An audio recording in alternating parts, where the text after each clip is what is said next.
absolutely astonished at the fact that at every single level of the Russian military, intellectual and academic discussion takes place so that a major can discuss things with a general, which I absolutely know for a fact does not happen in the British Army. I mean, that is inconceivable.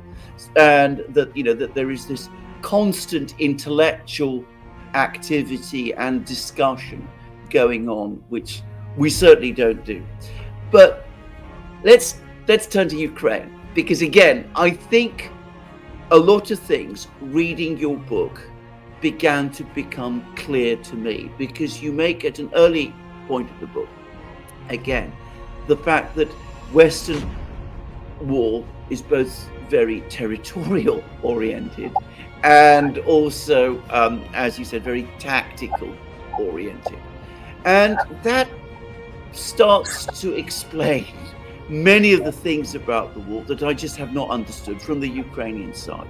Why they attack all the time, why they spend so much time trying to win minor battles at extravagant cost to themselves, why there was this offensive launched last summer, which overall made very, very little sense. But it's the product of disjointed thinking, whereas with the Russians, they have an overall strategy. It's more than just a plan, it's a sort of concept of what they want to do, which is to get to that end point, which is victory. And that's why if they have to retreat, they will retreat. If they have to advance, they will advance. But everything is focused on that route. And you said right at the beginning, again at the book, very interesting, a metaphor, that the Russians think of things as a film, like a film, which progresses to a conclusion.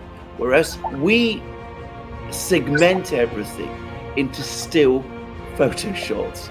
Can you just discuss that a little more? Because again, this is something that I found incredibly enlightening.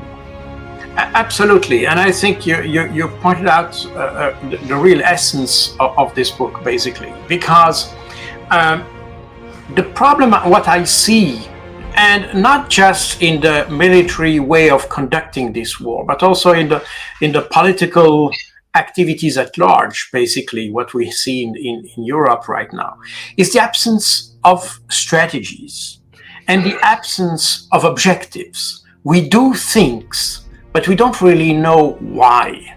Important is that we do them, so more or less. And doing things has become sometimes an objective in itself. That's very clear with the for instance, deliveries that we made to Ukraine, for instance. Nobody really questioned the opportunity or the adequate quality of the equipment we sent you. We just sent equipment, period.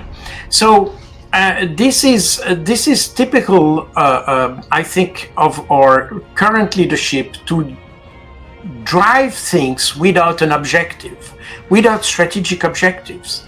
And that's a first aspect of things. The second aspect is that, as you said, the Russians have a holistic aspect, sense of war. That means that everything plays a role in the way you wage a war.